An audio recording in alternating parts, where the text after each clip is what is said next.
Good evening, everyone. I'm from Canada in a place called Nova Scotia, and these are 5 original horror stories inspired by the place that I call home. It's isolated roads, small communities, old buildings, and places that feel completely different after dark. So get comfortable. From Dusk Till Don presents 5 Nova Scotia horror stories. Every year, the sea chooses one. Not the weakest, not the loudest, just the one who lingers too long. At Peggy's Cove, they don't say be careful. They say mind the rocks. Finley arrived first. He told himself he wanted quiet. The Atlantic did not judge. It endured. Callum followed a week later. Duffel over his shoulder. Grin easy as ever. The only lighthouse that hadn't been automated. Private Senzo to Keeper. They do a 2-year residency. The old dwelling had long been torn apart by hurricanes. Only the tower remained. White column, red crown, a flash every 10 seconds. They slipped inside without a single look from the locals, the occasional nod. The village offered little more than nods. Mind the rocks. Always in the same tone, as if the rocks were listening. For weeks it felt like sanctuary. Sunsets bled molten gold across granite. Fog rolled in slow and theatrical. The light flashed every 10 seconds, steady, indifferent, like it had seen this before. Callum loved the lantern room. He leaned against the glass and breathed the salt air. No one up here to bother us. The light flashed. 10 seconds. Again. The whisper came on a windless night. No storm. No shifting metal. Just a voice threading through the vent. Come down. Finley blamed the iron expanding. The second night it used a name. Callum. He froze halfway up the spiral. The sea outside was too smooth, too patient. She appeared 3 nights later. Fog pressed against the rocks like breath against glass. There's someone out there, Callum said. She stood on the slickest ledge, where the tourists never step. A woman in blue, dress plastered to her body. The wind tore across the cove. Spray lifted. Callum's jacket snapped violently. Her dress did not move. Her hair lashed sideways. The fabric hung straight. Her feet were already beneath the tide. She turned. Too slowly. Her face looked almost normal. Just slightly wrong. Features blurred like something seen through water. When she smiled, it was wider than it should have been. Callum ran. Finley followed, shouting. The rocks were black. Treacherous. The sea looked calm, but that was the lie. The wave rose without warning. No roar, no swell, just a black wall lifting, like something standing upright. It curled. It reached. It took him. The second he was there, the next. Foam folding over granite. Silence. Search boats came at dawn. The villagers were already awake. It happens, one said. Another added almost gently, it never takes just one. Finley stayed. Grief makes men stubborn. The salt appeared first.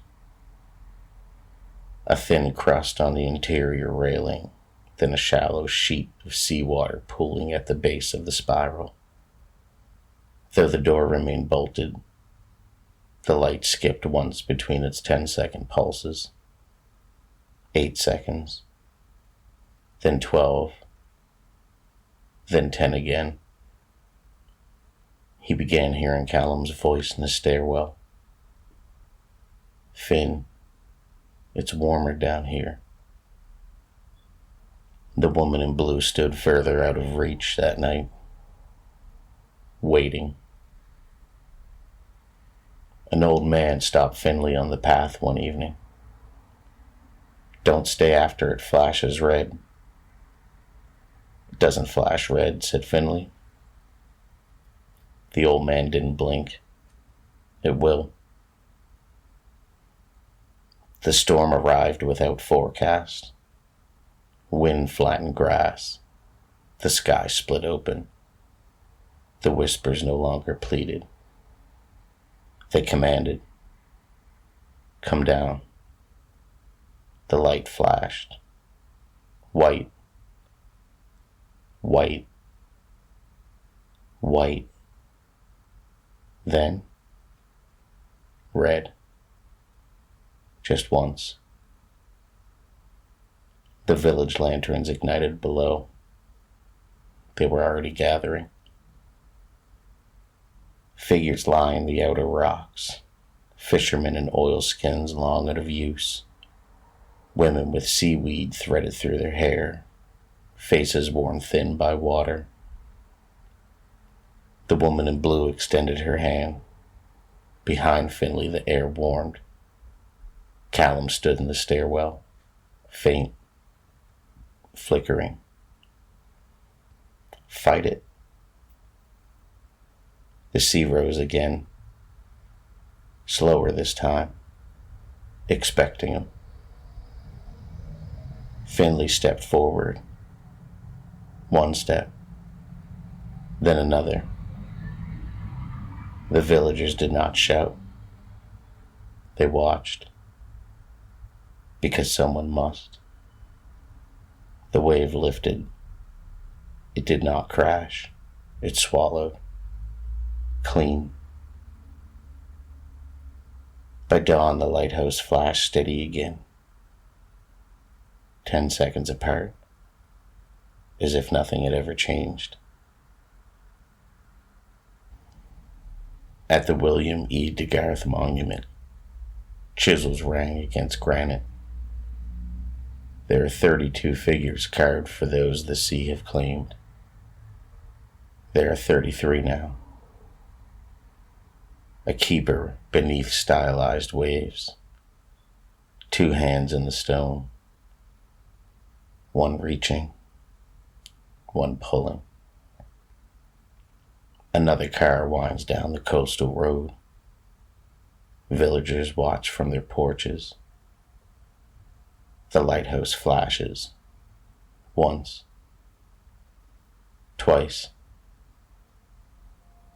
10 seconds apart. Like it's counting. The sea waits. Sleep tight. Or don't. From dusk till dawn.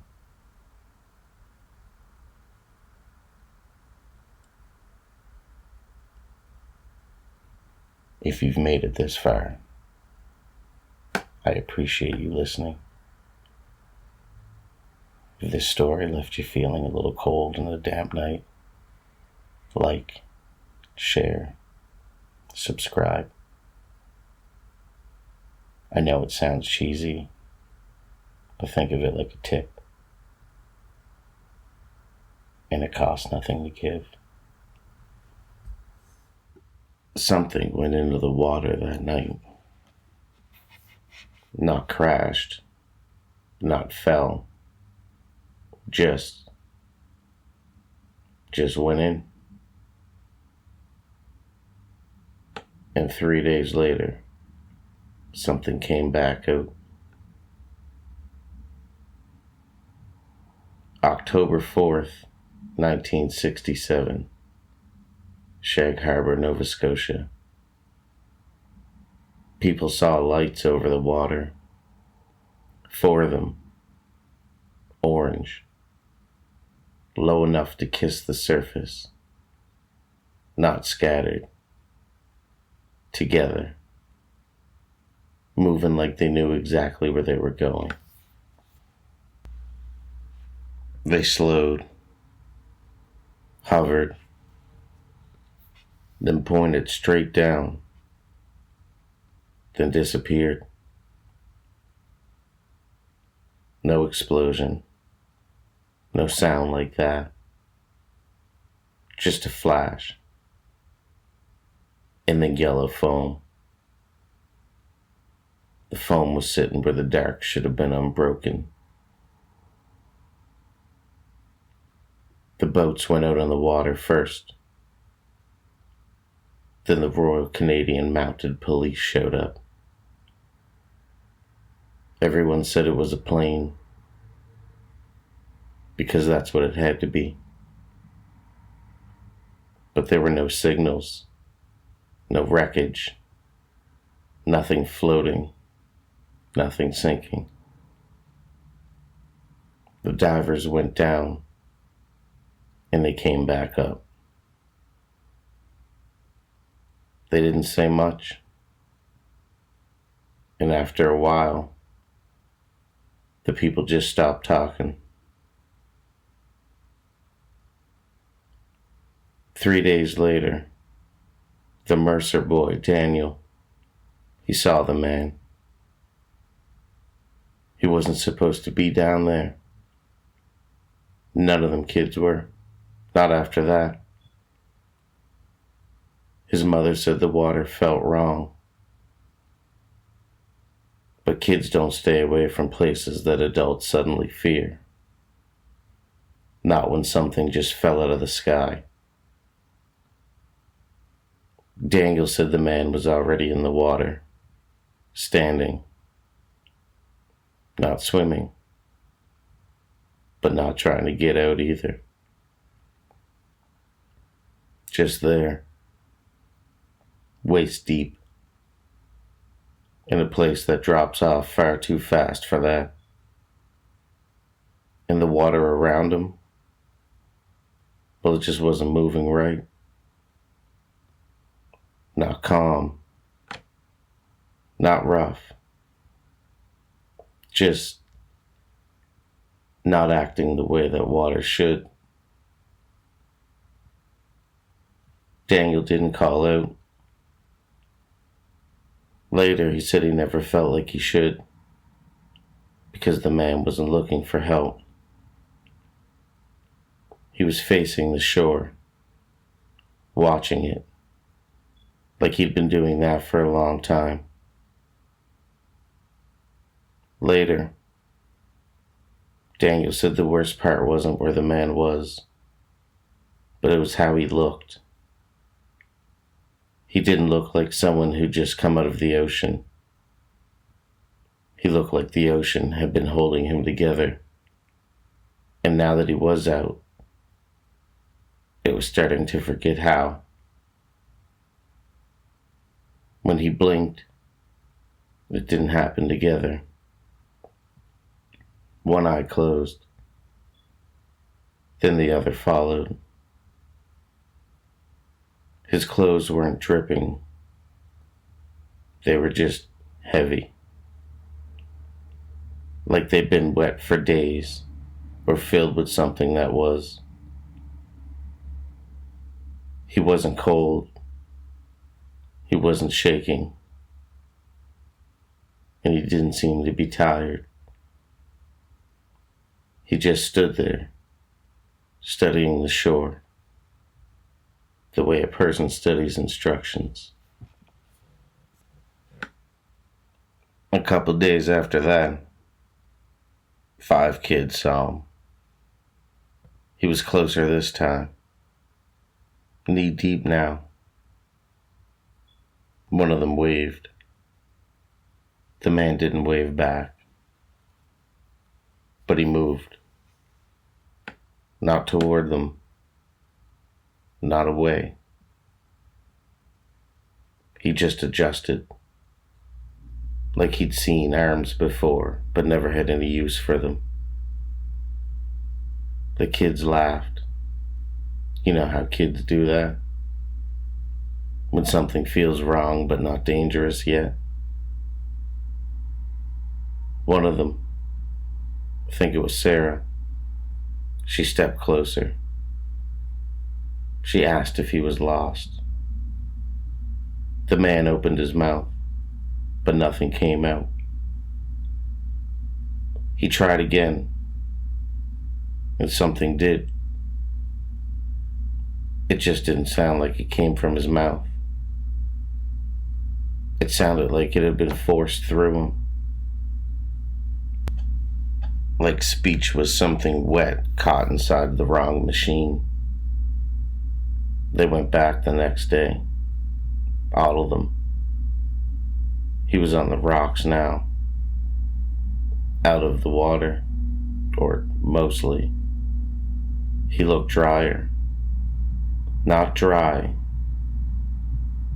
Just less new. He watched them. Not like an adult watching kids. Not annoyed. Not kind. Just trying to understand the distance between things. They brought him food. Water. A jacket. He took them. He watched how they handed them over. He handed them back the same way. Slow. Careful. Not just copying what they did. Copying when they did it. How long they smiled. How long they paused. When they stepped back. Daniel said, "He's learning." The first child went missing 4 days later. It wasn't Daniel, and it wasn't Sarah. It was another one. They said he wandered off. Kids do that. Search parties went out. They were calling names into the trees, into the fog, into the water. The only thing that answered were the waves. Then another child. Then another child. The last one was seen closer to shore. Now parents started locking doors, closing curtains before dark, keeping kids inside. But kids don't always listen. And the man, people started seeing him all over, further inland, walking around now. Better, not stiff, not uncertain, just walking, like he'd always known how. Daniel saw him one last time, closer than ever. Close enough to hear him breathing, slow and measured. Like he was copying that too, from someone he'd heard earlier. Daniel said when the man looked at him, it didn't feel like being looked at. It felt like being sorted. Like he wasn't deciding what you were. just which parts mattered. That night, another child disappeared. After that, the town changed. Trucks showed up. Men in uniforms showed up, and not the local kind either, men no one recognized. They went door to door, but they weren't asking what people saw. Nobody asked that. They asked, when did your child first speak to him? Some people answered, and the men would just look at each other, not shocked, not confused, just late. One of them said very quietly, then it already has the voice. They already knew. The man was never found. No one saw him leave. No one saw him return to the water. The missing kids, well, they were never found either. No bodies, no clothes, no bones, nothing. Just gone. The military left about a week later, like something had been contained or moved. Years later, my buddy in another town said that they saw a man standing outside the school, not moving, just watching. Not the teachers, not the parents, but the children. They said he looked normal, mostly, but every now and then he would stop completely, like something inside of him had reached the end of what it knew, like he was waiting for the next thing to become. One of the last stories said a missing boy was teaching him words, simple ones, names for things, hands and shoes, the door, mother.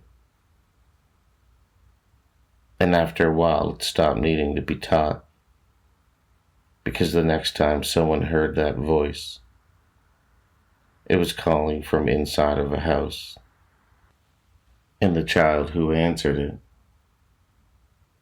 thought it was his brother. Sleep tight, or don't. From dusk till dawn.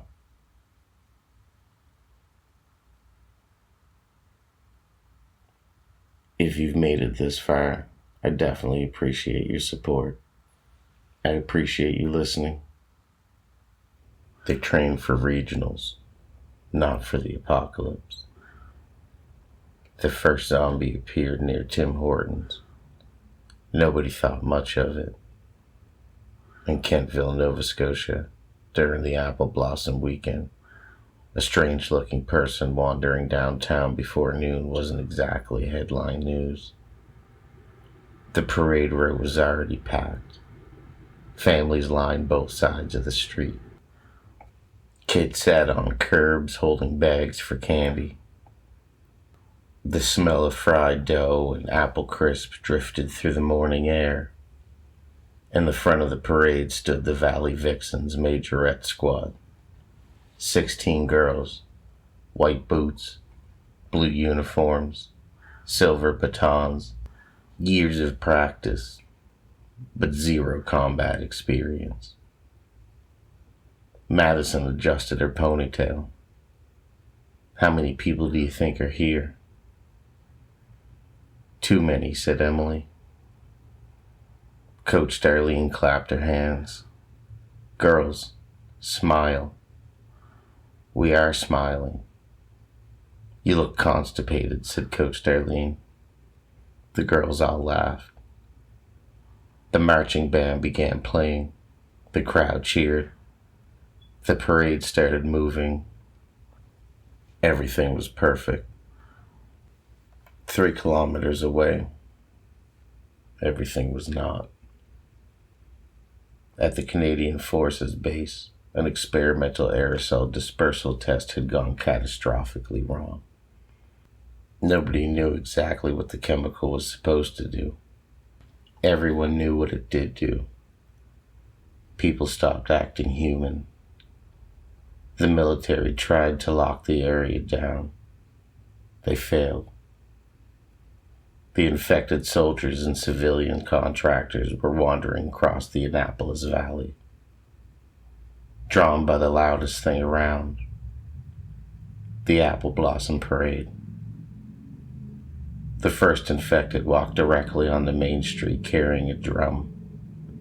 It was Tyler Bennett, drummer, grade 12, marching band, part-time employee at Sobeys, currently dead, or dead enough. His face was pale gray, and his eyes were cloudy. His uniform was soaked in blood, yet somehow he was still drumming. Boom, boom, boom, boom. The crowd laughed. People pulled out their phones. Someone shouted, "Best parade ever." Tyler continued marching. Boom, boom, boom, boom. Then 50 infected emerged behind him. The laughter stopped. One woman screamed, then another, then everybody screamed. The parade collapsed instantly. People ran. Children cried. Vendors abandoned their carts. The mayor disappeared so fast, people later questioned whether he had even attended. The infected charged. Madison watched one tackle a man near a hot dog stand. The thing bit into his neck. Blood sprayed across the pavement. The man stopped screaming. Then he started biting people too. "What the hell is happening?" Emily shouted. "I don't know," Coach Darlene yelled. An infected sprinted directly toward them. Madison reacted without thinking. Years of muscle memory took over. She spun. Crack. The baton connected with the side of its head. The infected dropped immediately. Dead. Silence. All the girls stared. Madison stared. The baton stared. Well, not really, but it felt like it did. Another infected rushed them. Emily swung. Crack. Down. Then another. Crack. Down. Coach Darlene looked at the squad, then at the growing horde, then back at the squad. "Stay in formation," she yelled. That sentence saved dozens of lives that day. Most people ran individually. The Majorettes moved together. Instinct, spacing, timing, coordination. A family became trapped near a souvenir stand. The girls advanced. Step, strike, pivot, kick, step, retreat. One baton flew through the air, a perfect toss. The metal rod spun end over end. It smashed directly into a zombie's forehead. She caught it on the rebound. The father blinked. "Did you just kill a zombie with a baton toss?" The girl shrugged. "I got first place provincially."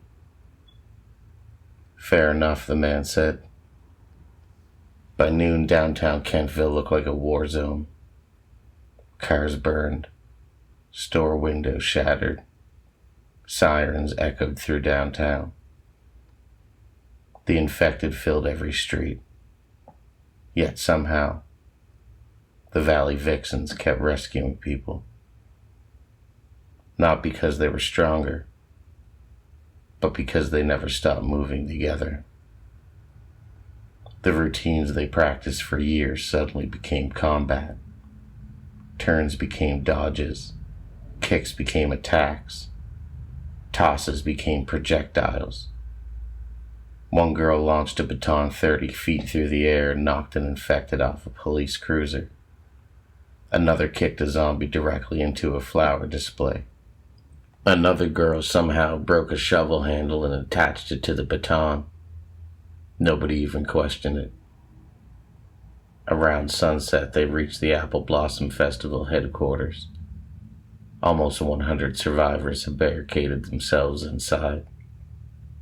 Festival volunteers, volunteer firefighters, parents, children, local business owners, and a handful of exhausted soldiers.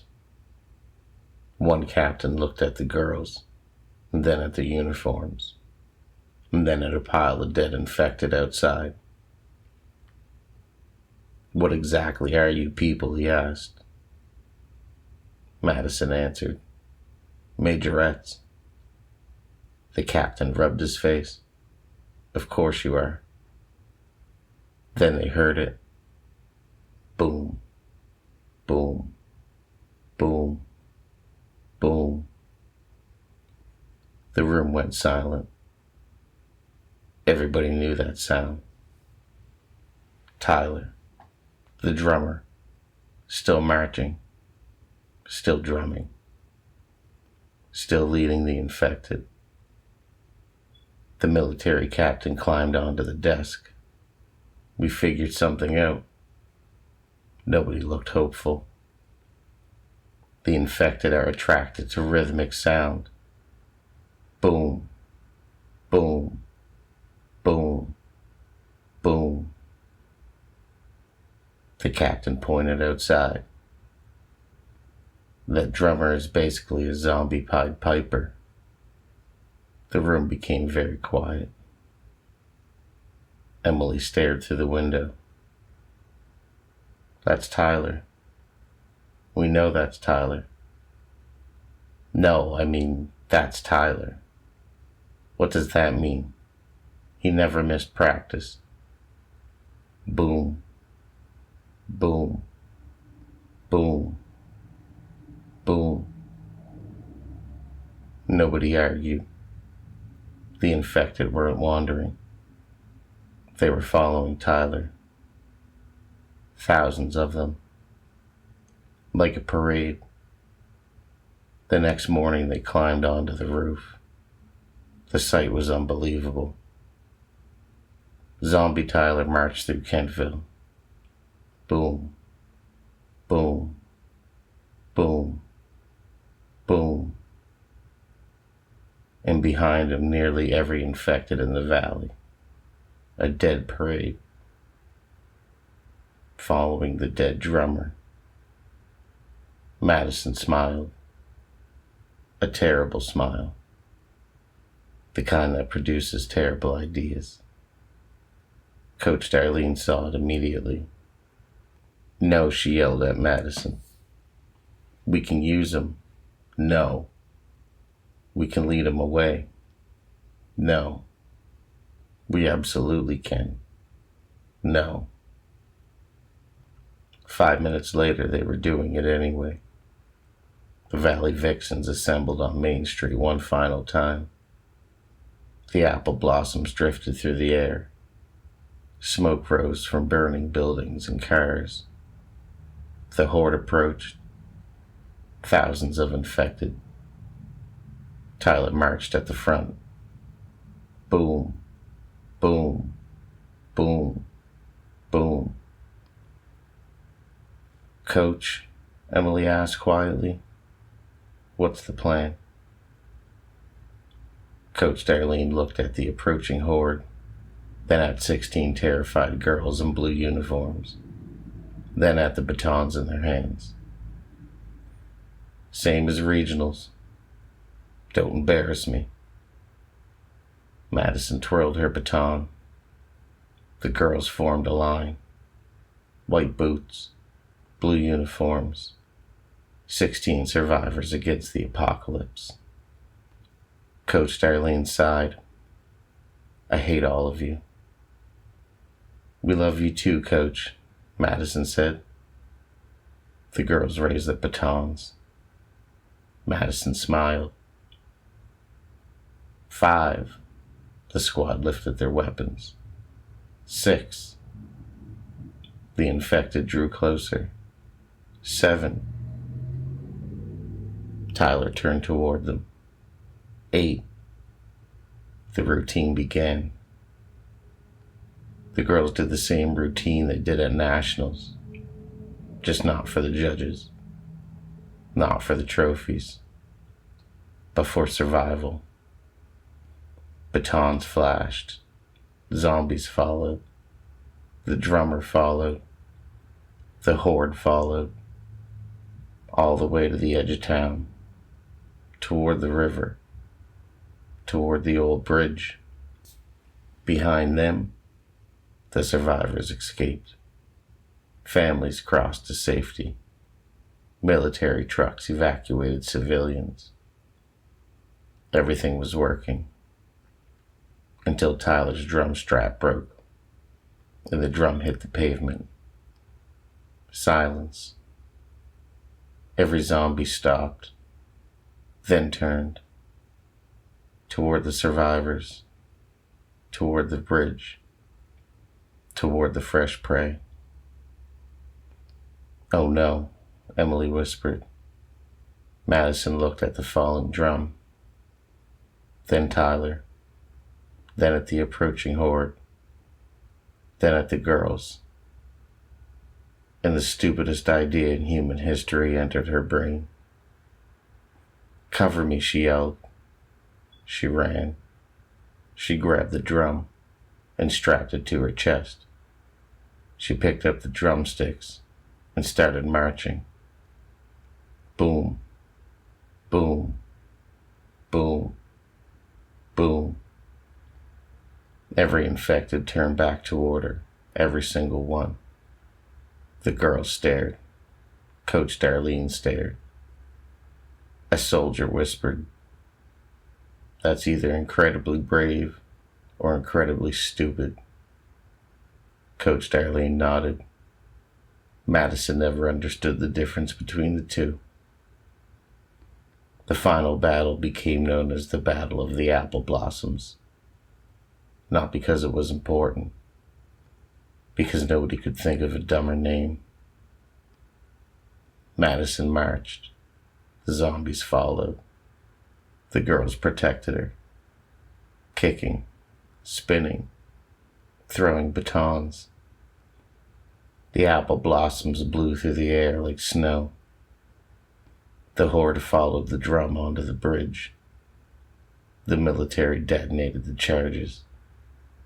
The bridge collapsed. Thousands of infected disappeared into the river below. And for the first time in 2 days, it was silence. 1 year later, Kentville rebuilt. The festival returned. The people still talked about the outbreak. Nobody talked about the military.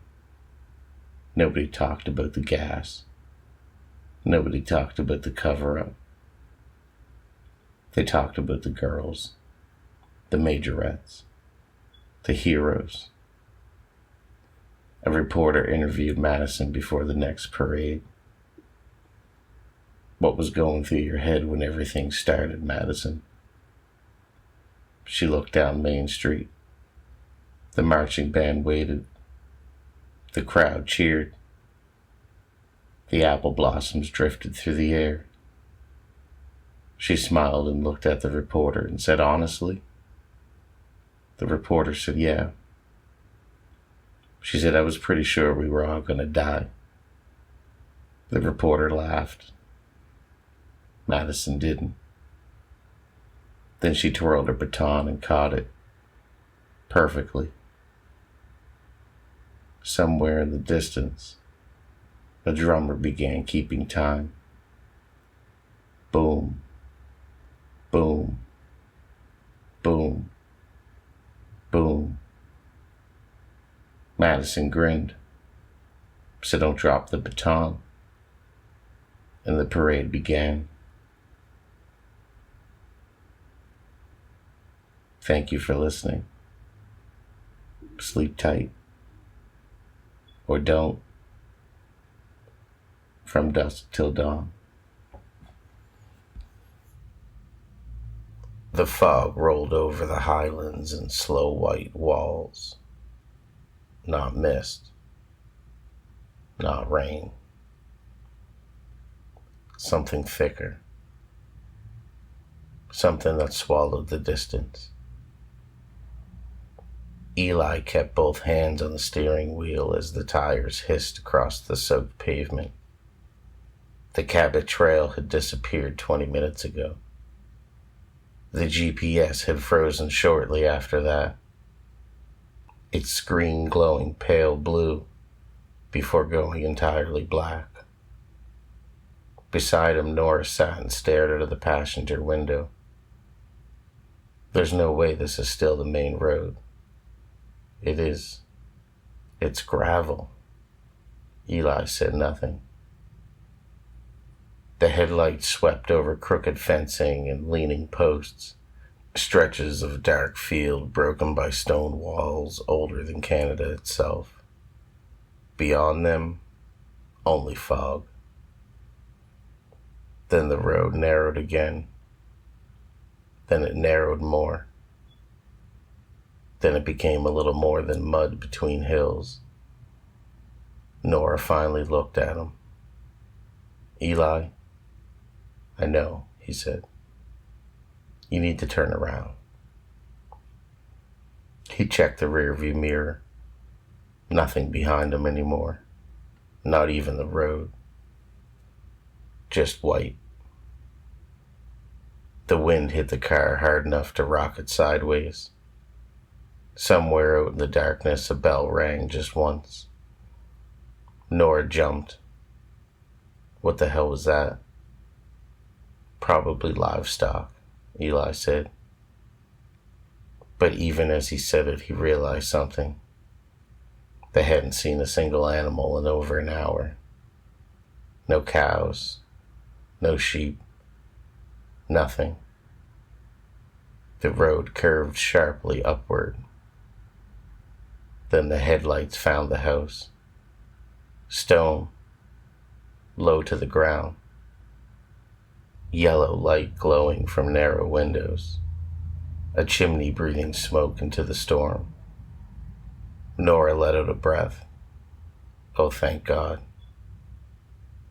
The building sat alone against a hillside like it had grown there naturally. Half cottage, half ruin. A wooden sign hung near the door. The Bothy.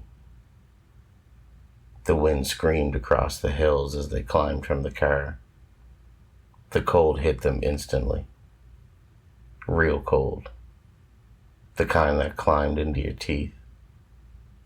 Eli grabbed their bags while Nora hurried to the door and knocked. No answer. Then the door slowly opened inward on its own. Warm firelight spilled out. An old man sat behind the hearth in a wool sweater staring into the flames. 3 others sat at the long table eating supper in silence. All of them looked up together. The old man smiled. Well, now, he said softly. Storm brought us some company. His accent was thick enough that some words almost folded in on themselves. Nora gave a nervous laugh. Sorry, we got lost. Aye, said the old man. that happens up here. He stood slowly, tall, thin, weathered like driftwood. You come in here before the cold gets hold of you. The warmth inside hit them immediately. Wet wool, peat smoke, cooked meat. The place smelled old, not dirty, just lived in too long. The woman nearest the stove rose without speaking and took their coats. Another man pulled out chairs for them at the table. Nobody asked their names. Nobody seemed surprised to see them. Eli noticed dozens of bells hanging from the hook near the fireplace.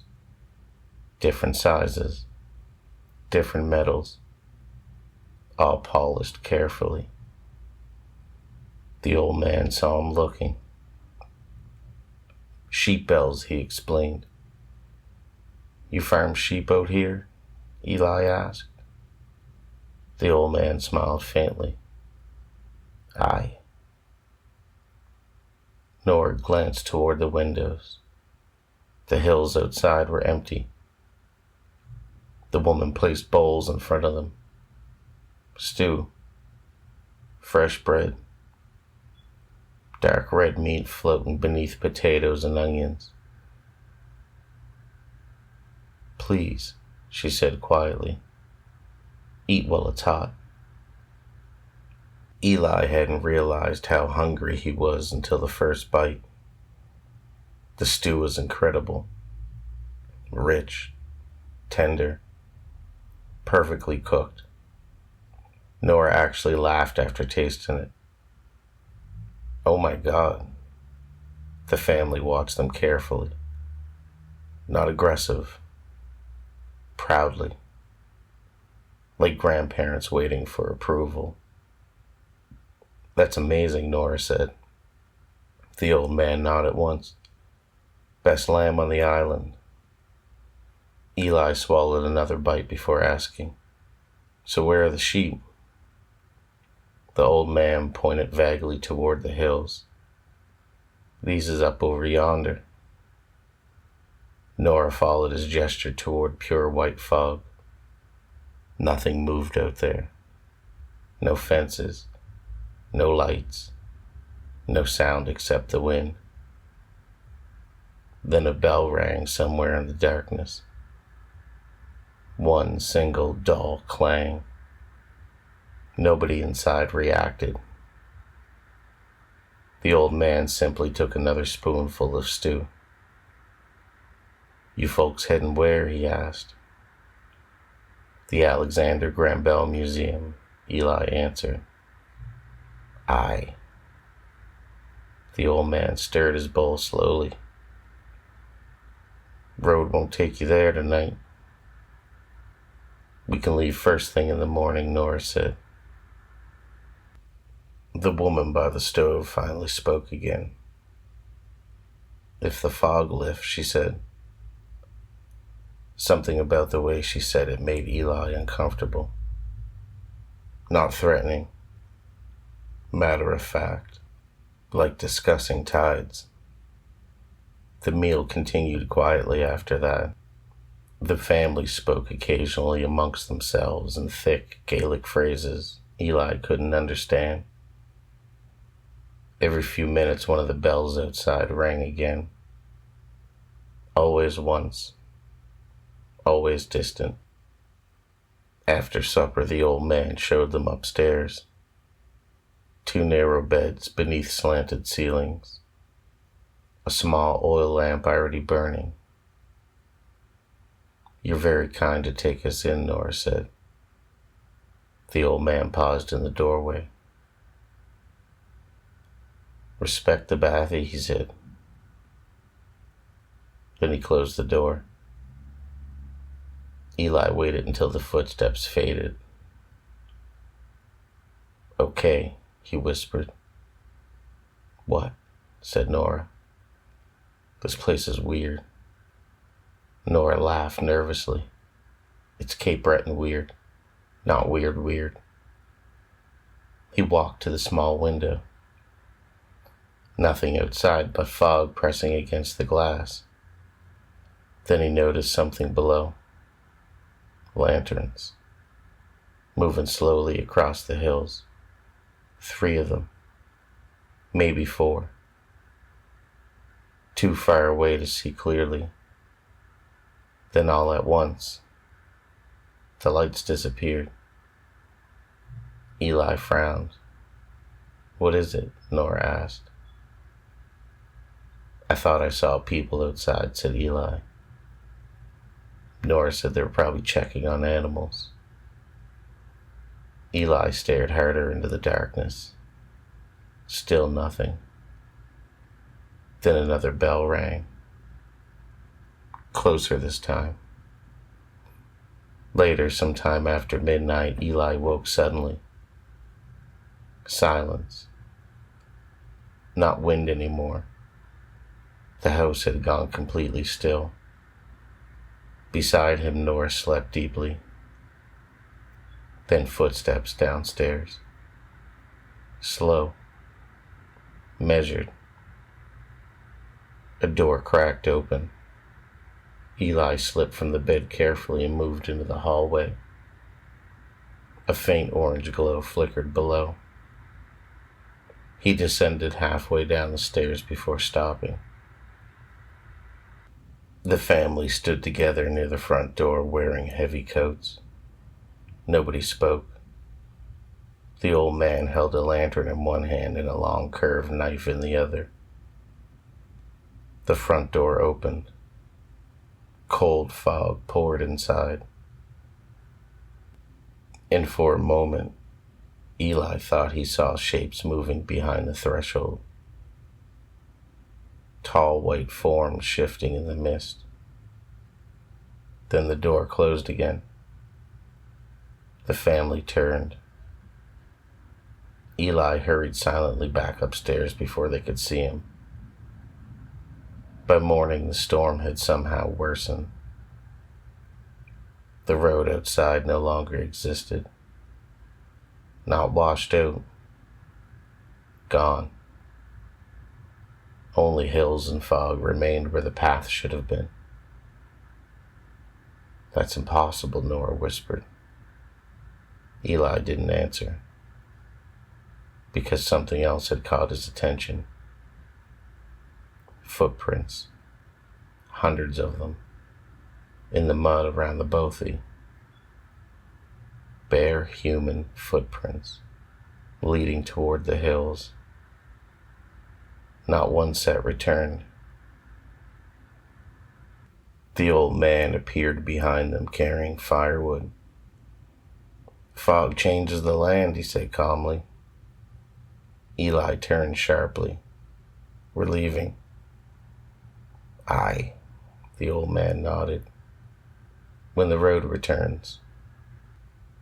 Nora tried laughing again, but now even she sounded frightened. The old man stacked wood behind the door carefully. He looked directly at Eli. "Best not to wander too far." "Why?" replied Eli.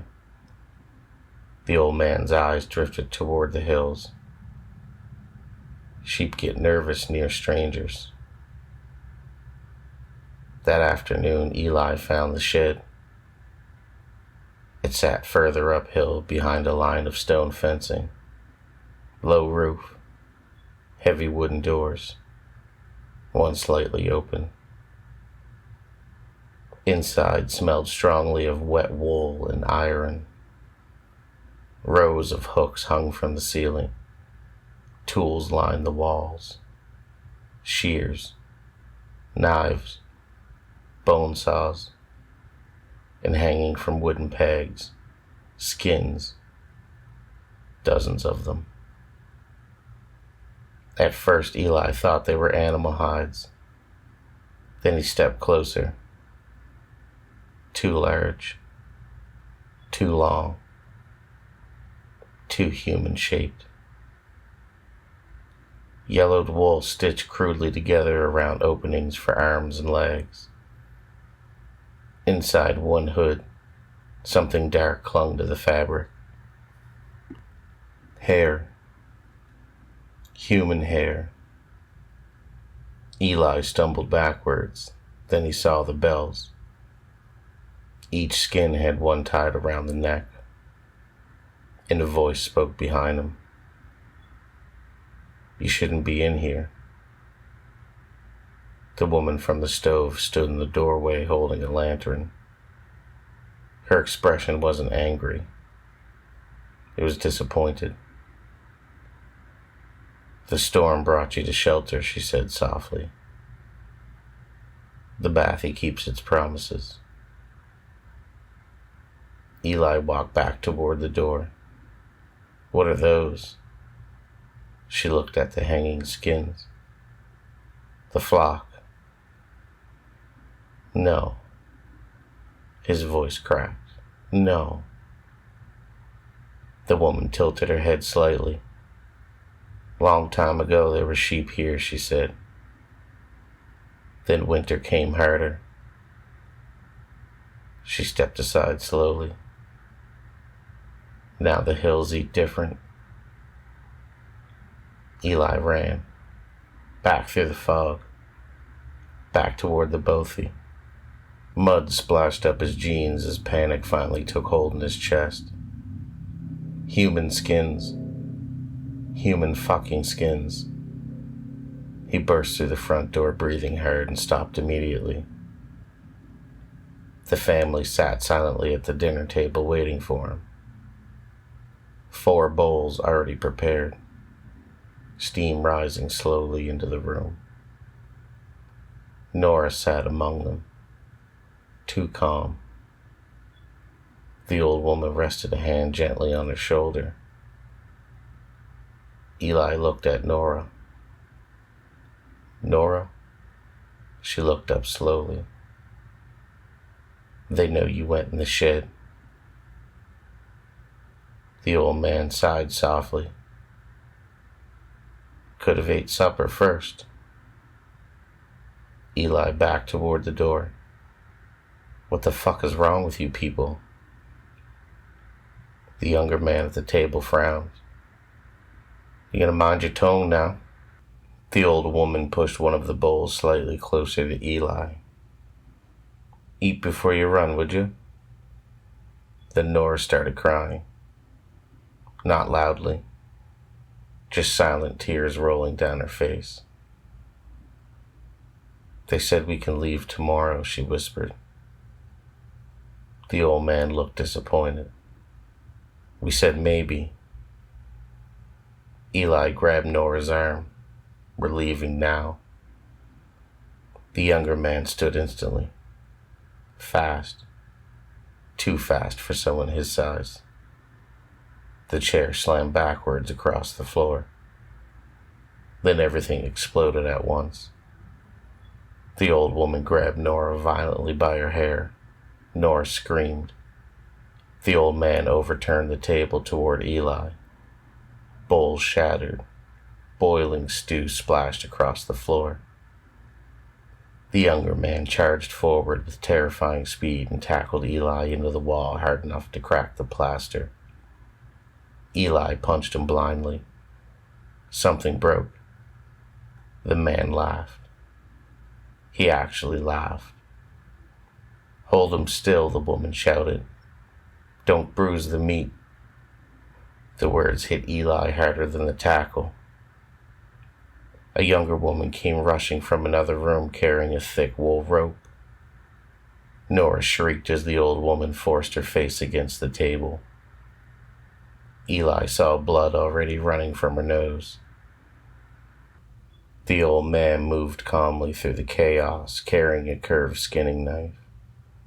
Not angry, not frantic, focused. Like a butcher working through routine. "Easy now," he muttered. "Easy now." Eli managed to wrench free long enough to grab a shattered bowl from the floor and slash it across the younger man's face. Blood sprayed across the walls. The man screamed. Eli grabbed Nora and ran. They burst through the front door into the freezing white fog. Behind them, the Bothy erupted with screaming. Not rage, excitement. Bells suddenly exploded across the hills, dozens of them, ringing wildly through the fog. Nora slipped in the mud. Eli yanked her right up. "Run," he shouted. Shapes moved somewhere behind them. Lantern light swinging through the white darkness. Then Eli heard it. Bleating. Human voices trying to sound like sheep. High. And wet. Wrong. Nora looked back once and screamed. Figures were emerging from the fog. Tall shapes draped in filthy wool skins. Ram horns fixed to leather hoods. Heavy bells hanging from ropes around their necks. Mud-covered human hands protruded from the hanging wool. One crawled on all fours with terrifying speed. Another dragged a hook pole behind them through the mud. The old man walked calmly between them, carrying his lantern. His horned hood made him look almost inhuman in the fog. "Don't run too hard," he shouted. "You'll tear your lungs." One of the sheepskin figures suddenly lunged forward. Its bell exploded with noise. Nora screamed as it tackled her into the mud. The hood slipped briefly from its face. Human. A young woman. Eyes wild with terror. Stitches ran along the corner of her mouth. The old woman cracked her in her head with the wooden staff. "Back in line," she yelled. The girl immediately dropped to all fours again, bleeding. Eli froze in horror. "Nora, move." They stumbled over stone fencing and ran through streams while bells rang all around them. The family never hurried. That was the worst part. They walked, like farmers herding livestock. Whistles echoed through the fog. The sheepskin figures responded instantly, changing directions, cutting them off, hunting. Then Eli saw shapes hanging from poles driven into hills. Bodies, skinned, wearing bells, some still twitching weakly in the fog. Nora vomited while running. A horn blast echoed somewhere above them. Suddenly the bells stopped all at once. Silence swallowed the hills. Then movement everywhere. The flock charged. Wool skins flying wildly through the fog. Human screams mixed with animal noises. Lanterns swung violently. Mud sprayed across Eli's face as one tackled him from the side. He rolled down the hill with it, his hands grabbing wet wool and human flesh beneath.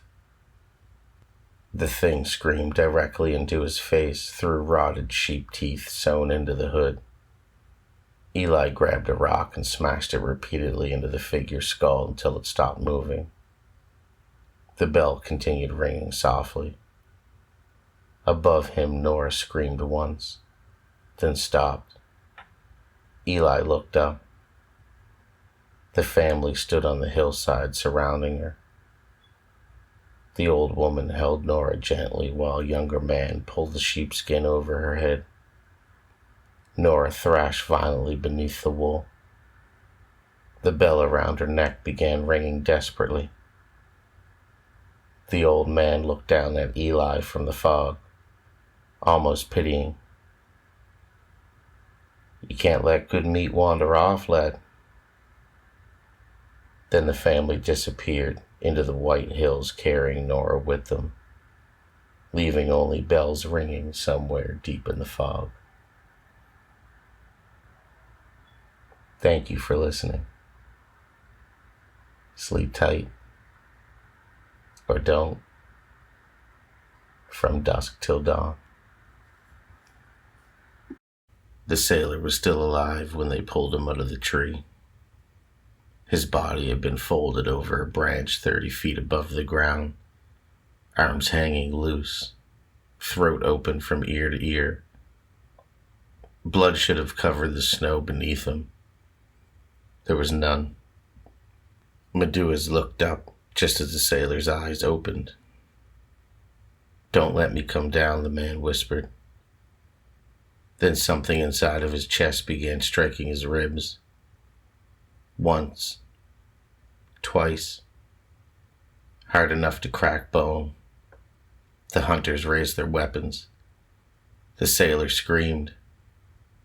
His mouth split wider than a human mouth could open, and a pale arm reached out from inside of him. Meduas fired. The body burst apart. The thing wearing it hit the ground running.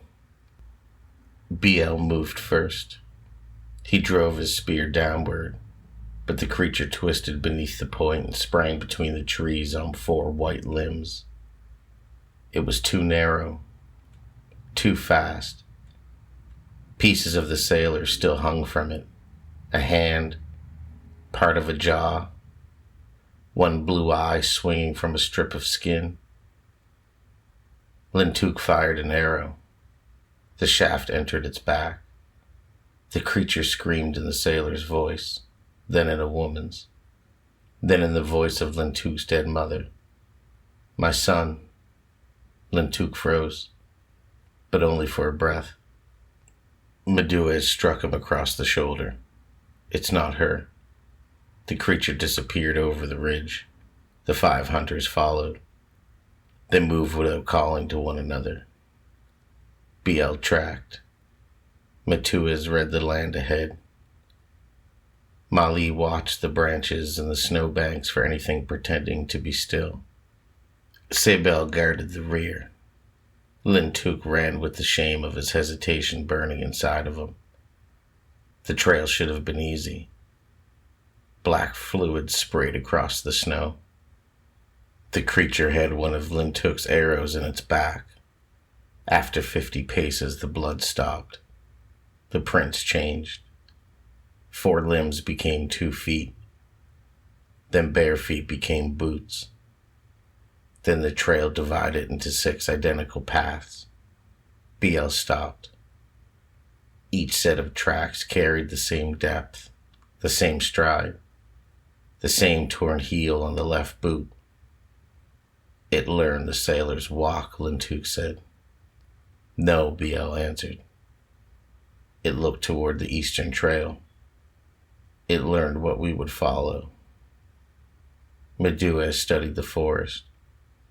No birds, no squirrel tracks.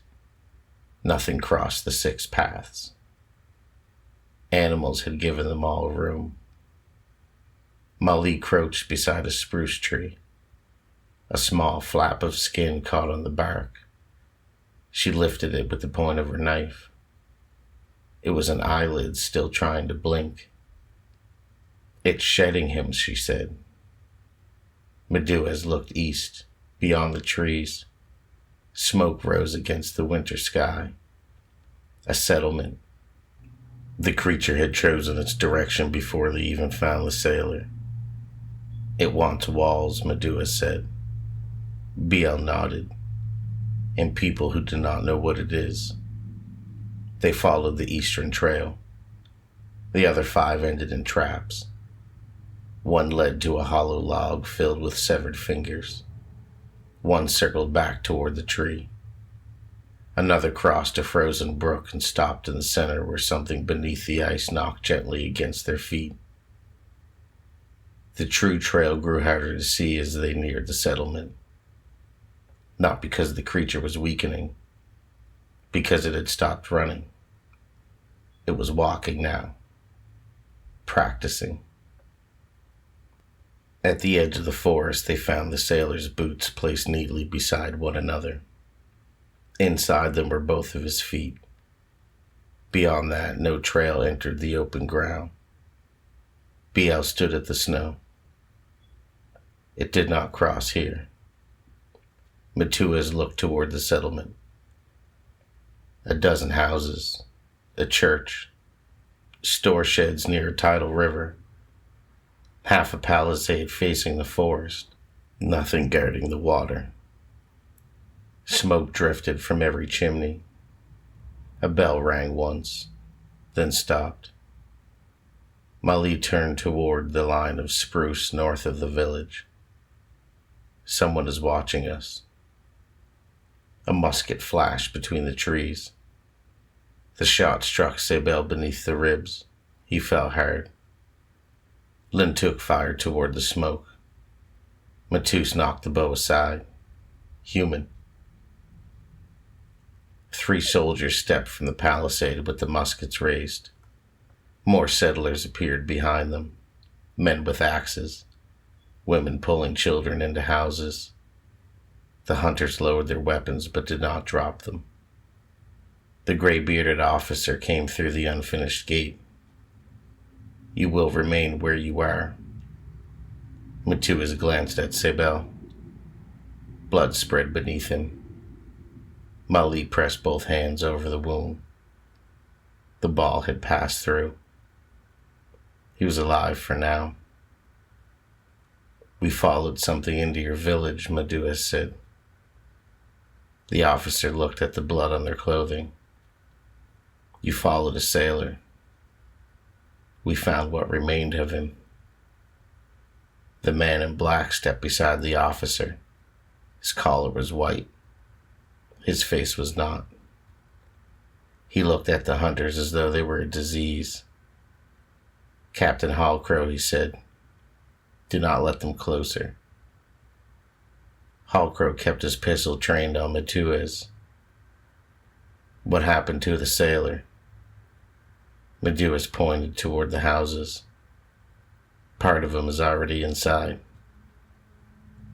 Murmurs moved through the settlers. The minister raised his voice. They come armed, covered in blood, carrying stories of demons. Maduas looked at him. We carry blood because we tried to kill it. The minister's mouth tightened.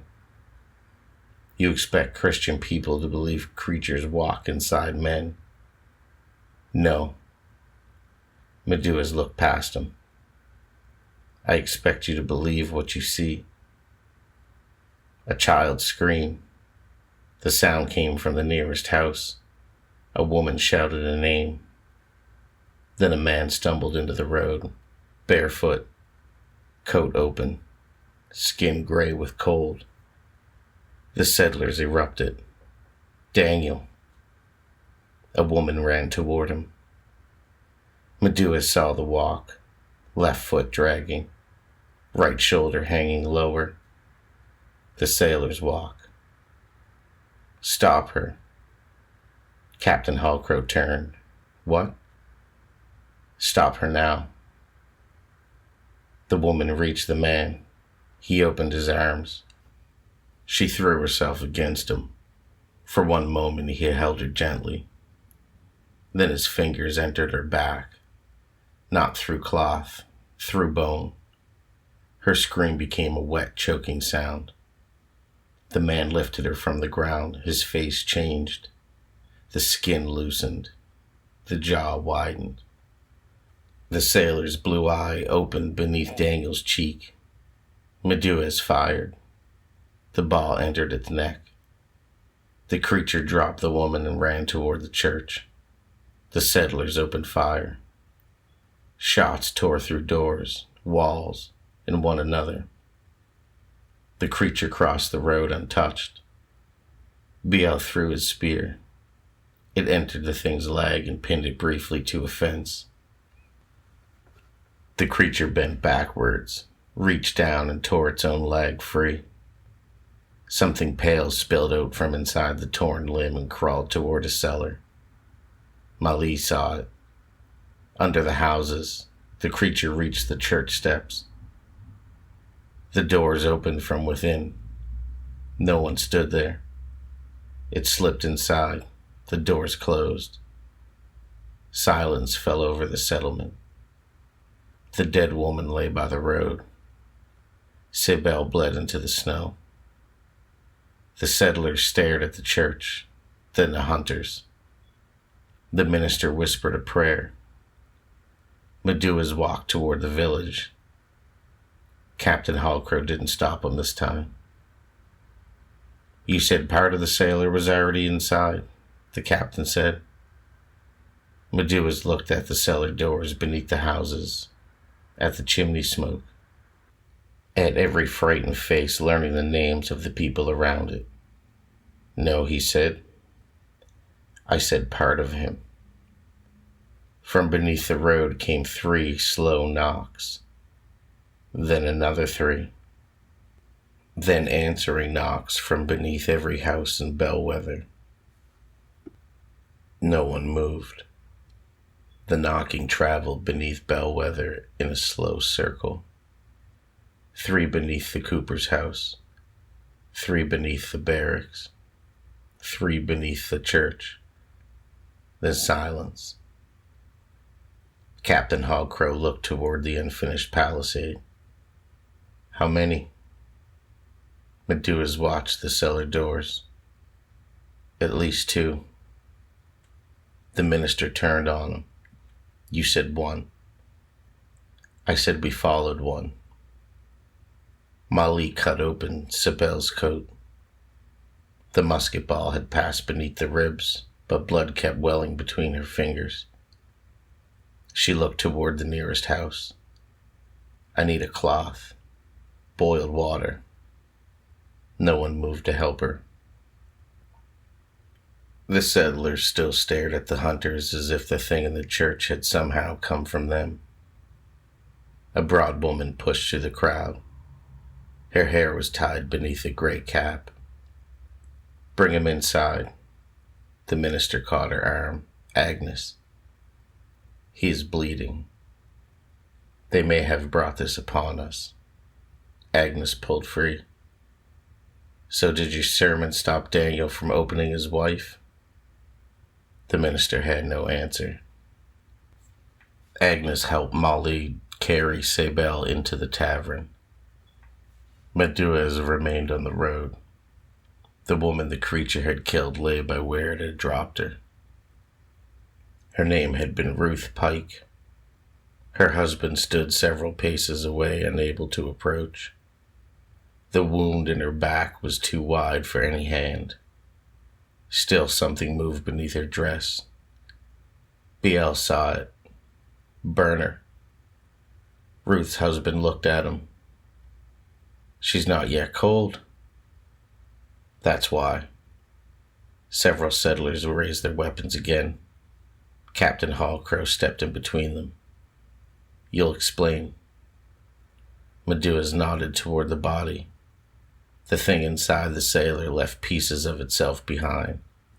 One entered the cellar. Another may be inside of her. Ruth's husband knelt beside of his wife. No. The dead woman's fingers closed around his wrist. He cried out. Her eyes opened. Not both. Only one. The other rolled beneath the skin of her forehead. BL struck before anybody else understood. His spear entered her chest and pinned her to the road. The body folded upward around the shaft. Her mouth opened and Daniel's voice came out. Help me. Ruth's husband froze. The dead woman smiled at him. Then a white shape pushed through her throat. Meduas fired into it. Black fluid sprayed across the snow. Molly came from the tavern carrying a burning brand. She set Ruth Pike on fire. Her husband screamed at them to stop. Captain Hallcrow held him back. The thing inside Ruth burned first. It twisted beneath her skin, forcing the body to crawl several feet while the legs remained dead. Then the flames reached her face. The movement ended. No one questioned Meduas after that. Not allowed, anyway. They brought every resident into the open road and counted them. 41 living, 2 dead, 3 missing. Daniel Wren, a fisherman named Josiah Bell, and the village midwife, Elsbeth Crow. Captain Hall Crow placed soldiers at both ends of the road. Meduas shook his head. Not there. That's where anyone leaving must pass. They will not leave on the road. He pointed to the foundations. There beneath you. The captain looked at the packed earth as if it become water. BL walked the settlement once before full darkness. He checked every cellar entrance, woodpile, well, and crawl space. Lintook followed him. Neither spoke until they reached the church. The front doors remained closed. Blood marked the lower boards. Not splashed. Drawn. 3 lines. Lintook crouched. Our warning. No, BL said. He touched the mark. The blood was still warm. They copied it. The lines were almost correct.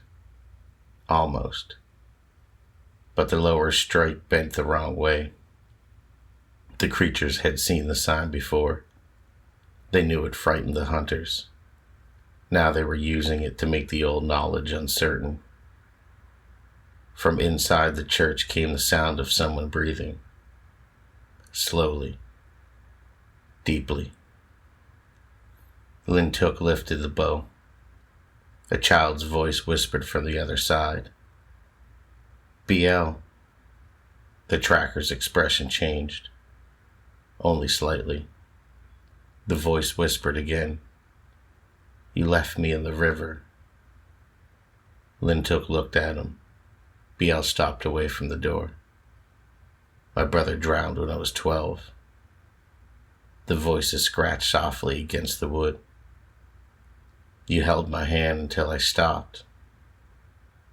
BL's jaw tightened. You see, Lintook said. It knows.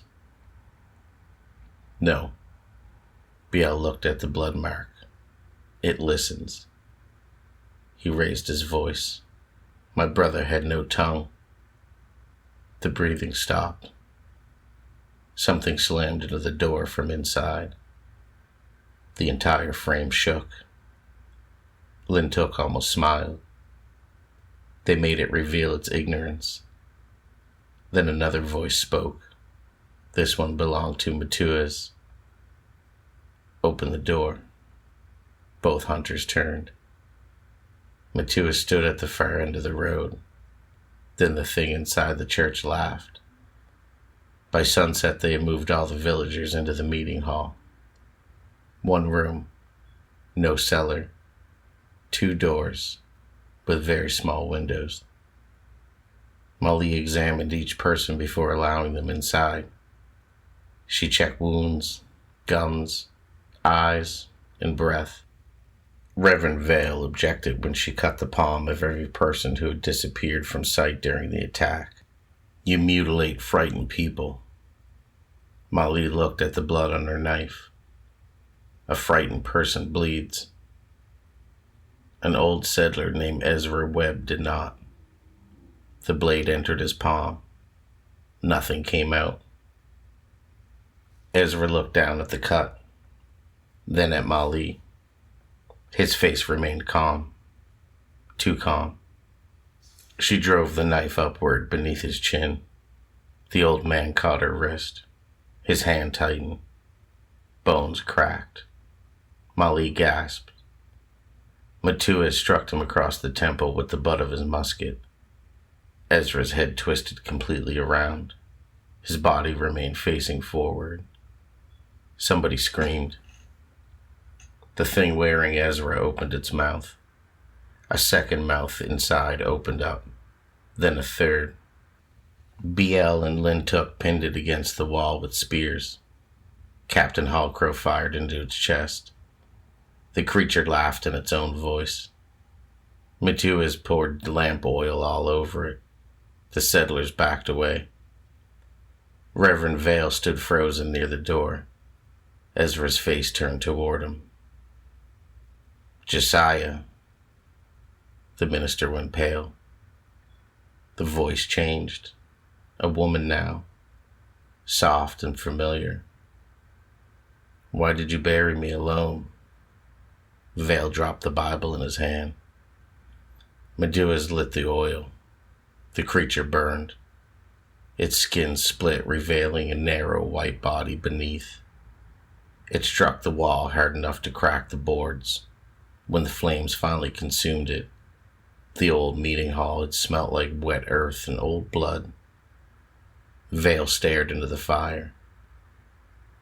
My wife died last spring. Medua said nothing. She's buried beneath the church. Then don't listen when she calls. Vale's face hardened. You speak as though grief is stupidity. No. Meduas looked down toward the church. I speak as though it's a door. The minister hated him for being right. That made him dangerous. Night settled over Bellwether. The knocking began again. Not beneath every house, only beneath the meeting hall. 3 slow knocks, a pause, then 3 more. Captain Hallcrow ordered the soldiers to hold the doors. BL pressed his ear to the floor. The sound was not directly below them. It was moving, circling, searching for weakness. Mali finished binding Sebel's wounds. He cannot fight. Sebel opened his eyes. I can stand. That's not the same, she said. He tried anyway. The effort reopened the wound. Meduas pushed him back down. You guard the children. Sebel looked toward the frightened families gathered along the walls. He nodded. It was not lesser work. Everyone in the room understood that by the way Meduas had said it. The woman near the window began humming. Quietly. One of the Acadian settlers. Her name was Marguerite Leblanc. She sat with her young son against her chest. The tune was soft and repetitive. Her son looked up. Mama? She kept humming. Molly crossed the room. Stop. Marguerite did not. Her son touched her face. The skin beneath the fingers moved, not the muscles, but something underneath. Molly grabbed the boy and pulled him away. Marguerite's head snapped toward her. The humming continued from her closed mouth. Captain Hallcrow raised his pistol. Marguerite stood. Her dress hung strangely. It was too loose around the ribs. Then the missing midwife crawled out from beneath it. Not from behind her, from inside. Elsbeth Crow unfolded from Marguerite's body joint by joint, slick with black fluid. Marguerite remained standing for 1 second longer, empty, then collapsed. The room erupted. Elsbeth moved across the ceiling. Her fingers pierced the beams. Soldiers fired upwards. Smoke filled the hall. She dropped into the crowd and tore a man's throat open. BL struck her shoulder. Lintuck drove an arrow through her mouth. She bit the arrow in half. Molly shoved the boy behind Sebel. Meduas fired at the lamp above the door. Oil and flame fell across Elsbeth's back. She screamed. Not in her own voice, in the voice of everyone buried behind the church. The walls answered. Knocking exploded beneath the floor. All the boards lifted. White fingers pushed through the gaps. They're coming up, BL shouted. The creatures had not been circling the hall. They had been waiting for panic. Meduas looked toward the church through the smoke. Its windows were glowing, not with fire, but with movement, Shadows passed beneath the glass, dozens of them. Captain Hallcrow stared. How many bodies are buried there? Vale did not answer. Hallcrow seized him. How many? The minister's lips trembled. 23. Meduas understood. The creatures had not chosen the church because they feared it. They had chosen it because Bellwether had placed all of its dead inside of it. Outside, the bell began to ring. The sound rolled over the settlement. 1 strike. 2 strikes. 3. Every grave behind the church opened at once, and the dead began walking toward the meeting hall. The first dead man reached the meeting hall before the bell stopped ringing. He wore a burial shirt and carried grave soil in his open mouth. Captain Hallcrow fired through his chest. The dead man staggered, looking down at the hole, then kept walking. BL struck him behind the knee. The leg folded. Lintuck drove an arrow through the skull. Only then did the body stop. More shapes moved beyond him. Men, women, children, some newly buried, others blackened by years beneath the earth. They came from behind the church in a silent line, heads angled toward the meeting hall. Every grave had opened. Meduas looked at the floorboards rising beneath his feet. The hall couldn't hold any more. They want us trapped between the dead and what's below. Captain Hallcrow reloaded. Then where do we go?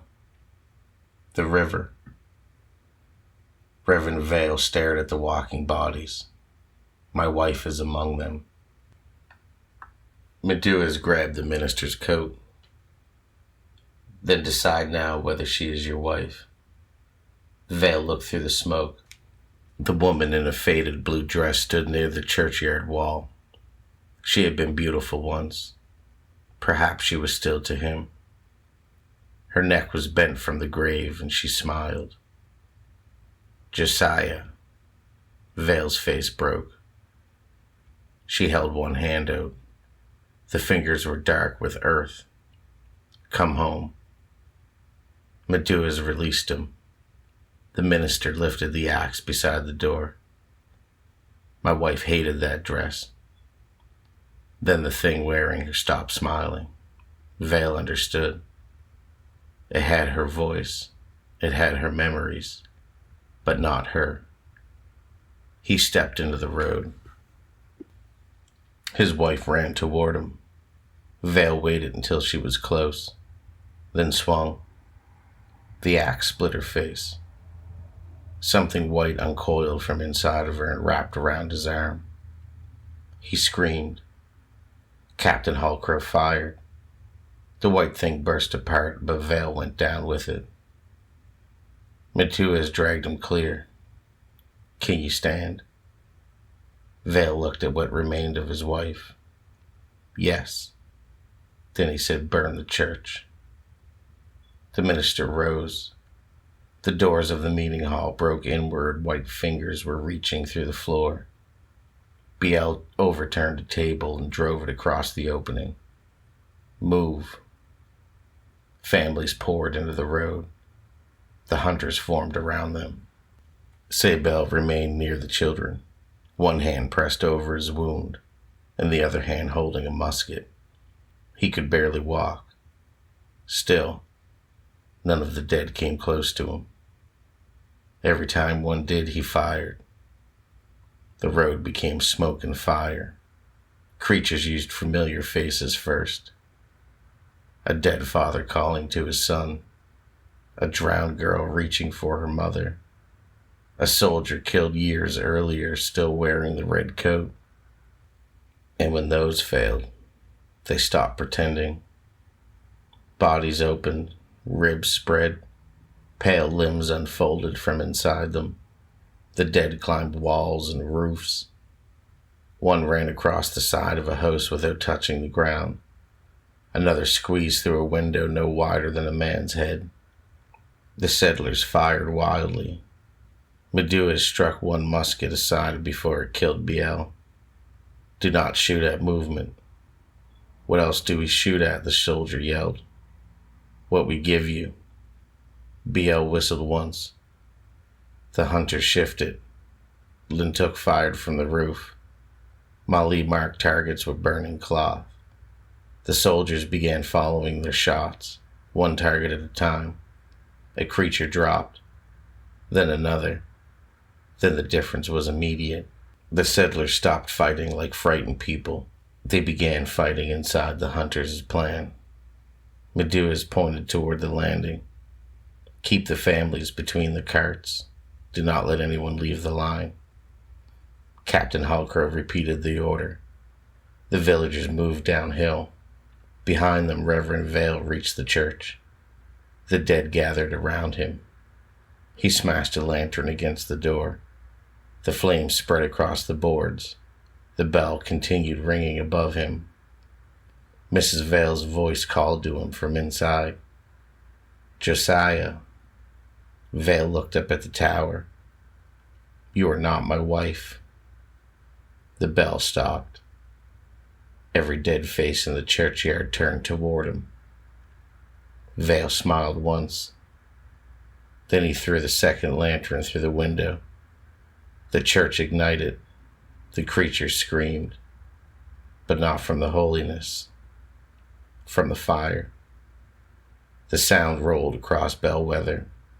The dead abandoned the meeting hall and rushed toward the burning church. Medua saw the opening. Now. The survivors ran for the river. The tide had been withdrawn further than the settlers have ever seen. Black mud stretched beneath the moon. Channels of fast water cut across it. The hunters had crossed those flats for generations. They knew which dark patches would swallow a leg, which stone remains beneath the surface. Where the tide returned first. The creatures knew none of it. That was the advantage. They reached the landing. Captain Hallcrow stared across the exposed ground. We can't take families over that. You cannot, Metua said, but we can. Biel and Lintook moved toward the mud first, placing torches along a narrow path. Mali grabbed the children. Sebel came behind them. Each step opened his wound further. Hellcrow offered his shoulder. Sebel shook his head. Watch behind. The captain did. The church roof collapsed. Burning shapes climbed from it. Some carried pieces of the dead. Others no longer bothered wearing bodies. They were white and narrow with too many limbs and heads that changed shape whenever they moved. The physician came among them. His human skin had split from throat to waist. Faces moved beneath it. Daniel Wren, Elsbeth Crow, Ezra Webb, people from Bellwater, people from elsewhere, people dead before the settlement existed. The physician stepped onto the mud. You still use the river? Metuas looked between him and the survivors. You still fear it? The creature smiled. We crossed an ocean and came back hiding inside dead men. The smile vanished. Behind Metuas, the last child reached the stone path. The creatures began spreading across the flats. Biel lifted one hand. The hunters waited. Hallcrow whispered, Why are we not firing? Because they are choosing their footing. The dead moved faster, closer. Then the first one sank to the waist. The mud closed around it. Another stepped inside and found deeper ground. Another fell into a channel and screamed as a current turned black around it. Biel dropped his hand. The muskets fired. The first line of creatures collapsed. Lintook's arrows followed, each shaft carrying a burning cloth. The fire moved across the mud. The creatures tried to retreat, but the tide had begun returning behind them. Water entered the channels with sudden force.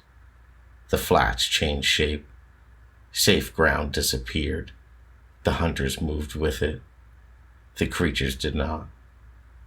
Captain Hallcrow saw one running toward Meduez. He fired.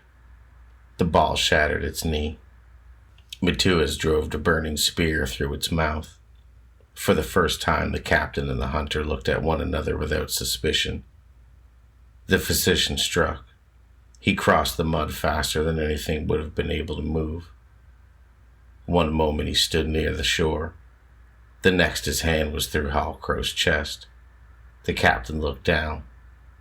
The physician lifted him off the ground. Meduez drove a knife through the creature's wrist. BL hooked its neck with a spear. Together they tore Hallcrow free. The captain fell into the mud, gasping. The physician turned toward Meduez. Its face changed. An old Mi'kmaq man looked back at him. Meduez knew the face from childhood. It was his grandfather, the man who had taught him the rules, the man who had died before Meduez became old enough to lead. Meduez, it said. His hand loosened around the knife. The face smiled. You left me beneath the stones. Meduez stared. His grandfather had not died beneath the stones. He died beside a fire with his family around him. The creature had listened, but it had not listened long enough. Meduez stepped closer. My grandfather had no fear of dying. The face flickered. Meduez drove the knife into its throat. The creature roared.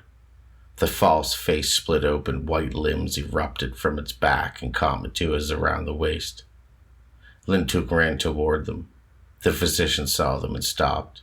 Again, recognition. You wear his face. Lintuk fired at point-blank range. The arrow entered the creature's black eye. It screamed and seized him. The braided line around Lintuk's waist snapped tight. BL had tied it before the battle. The creature dragged Lintuk toward deeper mud. BL and Molly pulled from the stone path. Meduez wrapped the loose end around his forearm. The returning tide struck. Water surged between them. The physician's stolen skin peeled away in strips. The surgeon, a sailor, the old man, a French woman, a child. Faces flashed across its body and vanished. The creature dug its limbs into the mud. Meduez pulled harder. So did BL. So did Molly. Captain Hallcrow, bleeding into his coat, seized the line with one hand. Then Reverend Vale came up from the shore and took hold as well. Settlers joined them, one after another. The line tightened. The creature looked back at them. Mi'kmaq, English, Acadian, all pulling in the same direction. Not as equals in knowledge, not as equals in command, but united beneath the hunter's plan.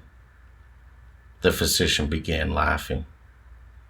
You believe this changes what they are?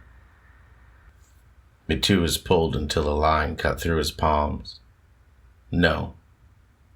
He looked at the settlers behind him. It changes what they do next. The tide surged again. The creature lost its footing. Lintuk disappeared beneath the water with it. Molly screamed his name. The line went slack. For several seconds there was nothing. Then Lintuk surfaced beyond the channel. BL reached him first. The physician rose behind them. Nothing human remained. The body was tall and white and almost transparent. Inside there were hundreds of mouths, all speaking at once. Every voice it had taken, every life it had carried. The first light of dawn reached the river. The creature looked east. Fear passed through every face inside of it. It tried to reach the shore. The current held it. Sunlight spread across the flats. The mouth inside the creature opened, not screaming, begging. The light passed through it. Its body collapsed into black water. What remained washed toward the ocean. Around the flats, the others began failing. Dead bodies dropped. White shapes curled inside them. The hunters burned each one. They didn't stop until the sun was fully above the trees. Bellwether had lost more than half of its people. The church was gone. The meeting hall burned. The road was black with ash. Reverend Vale buried his wife for the second time. He didn't pray over the grave. He simply placed the earth back where it belonged. Captain Hallcrow survived. Barely. Molly closed the wound in his chest and told him he would never lift his arm properly again. He thanked her. She did not answer. Sabelle died before noon. He had guarded every child in Bellwether until the last creature left the village. Matuas and PL carried him out beyond the palisade. The settlers offered a wagon. The hunters refused. They would not let strange wheels carry him over familiar ground. When they returned, Hallcrow stood waiting near the river. He held the physician's leather case. Inside were ordinary tools, knives, threads, bottles, a small saw. Beneath the lining, Biel found waxed paper, names on it, ports, rivers, settlements, some English, some French, some copied badly from Mi'kmaq words. Several had been crossed out. Bellwether was not among them. Near the bottom, one name had been circled twice. Jibuktuk. Hallcrow looked at Meduse. What does it mean? It means the village was not the destination. The captain stared toward the eastern water. How many more came across? Meduse folded the page. We have never known. Hallcrow removed his hat. When you arrived, I thought you were the danger. You were meant to, Meduse said. The captain looked at the ruins. Will they come back? Meduse shoulders his musket. They already did. The hunters turned toward the forest. Lintook walked with them, pale and limping. Molly carried Sabelle's weapons. Biel carried the map. And at the tree line, Hallcrow called after them. Will we see you again? Meduse stopped. He didn't turn. I hope not. Then they disappeared beneath the spruce. The people of Bellwether watched until the forest swallowed them. Only then did they understand what happened. The Mi'kmaq had not come to destroy their village. They had not come to challenge their faith. They had not brought the evil from the forest. They had followed it here. They had known its tricks, and they had understood the land. They had built the plan. And while Bellwether's people argued over who was civilized, the hunters had been the only thing standing between them and the dead. By the time the settlement understood it had been saved, the hunters were already moving east, toward Jibuktuk, toward the next name on the page, and somewhere beneath the water ahead of them, something old had already begun walking toward shore. Sleep tight, or don't. From Dusk Till Dawn.